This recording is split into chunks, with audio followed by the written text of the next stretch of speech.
This began, Mark had Casey Kane coming up from behind him, racing for the lead. Juan Pablo Montoya and Bobby Labonte were racing right in front of him in turn 4. Yeah, and Mark had caught these cars. You can see Bobby Labonte looks like just loses it, gets loose with that car right up behind him there. But Mark had been there for a while, and you can see Mark spinning now. Not much you can do except hold on and lock the brakes as a driver at this point in time. And right there, oh. Yeah, I was lucky those crew members weren't injured there as well. I'm telling you, that was just a crazy accident. Mark's trying to keep it off the wall right here and keep it a little damaged as he possibly can, but just can't get it back out. Wow, you can see all the oil go out from under instantly it ruptured that oil tank. Goes Max Gresham in the 8. He's going to collect the 98 of Johnny Sauter. Also in that, it looks like the 19. No, that's the Bubba 54 Wallace. of Bubba Wallace is involved. It was just a tough break. Gresham in the 8 truck spun around, and there was nowhere for Bubba Wallace in that 54 or Johnny Sauter to go. All 3 of those guys running inside the top 10, 3rd, 4th, and 6th when the contact happened.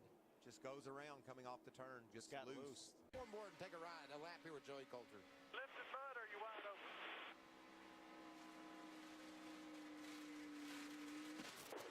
And inside.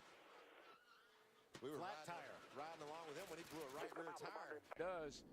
Joey Logano was trying to get by on the inside. You'll see Joey coming along here. Thinks Kyle's going to stay up next to the wall, but the car comes down, and that is amazing. Yeah, Joey was all the way on the apron. He felt like Kyle was probably going to stay outside up next to the wall, but the car was just coming down the hill. And look at that 22 car just goes airborne. What an impact.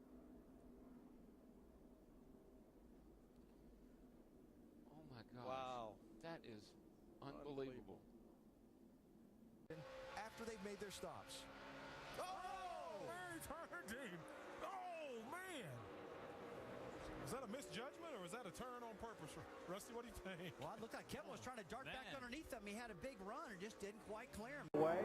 Everybody else is trying to find a place in line, and big trouble in the air. Goes Mark Martin on his roof. No, that is not. It is Ward Burton, excuse me. Jim Bound is in the wall. Phil Parsons has spun. Tommy Houston spins. And it's a tremendous slide down the front straightaway. Mike, they're still wrecking down there in turn 1. Rodney Combs and 3 other cars have crashed at turn 1 to end this one. What do you think? Oh, there's a car in trouble. Jamie McMurray, the 26 car, bounces off the outside wall. And around they go. Ricky Rudd, the 88 car. Caution will be out. Dale Earnhardt Jr. And remember, when the caution comes out, at the moment of caution, the field is frozen.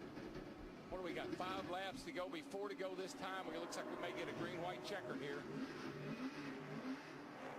McMurray is done. Rudd and Earnhardt trying to make it back to the pits. Boy, Junior's car is crunched. Junior hard in the inside wall, back across the racetrack. Got Truex. Hits his teammate, Truex. And Truex was there because of a speeding violation, and that's what happens when you get, sometimes when you make a mistake in the pits, cost you out on the racetrack. And then out here at Pocono, Dale Earnhardt Jr. has crashed on the backstretch. You know, they tried to crash off turn 3 with a big group of cars, and they made it to turn 1 off turn 1. It looks like that big group of cars didn't work. You were surprised they made it through turn 3, but you didn't think they'd make it back, did you? Here's the tail end of it. Can't tell if contact between the 22 of Blaney and Junior or not.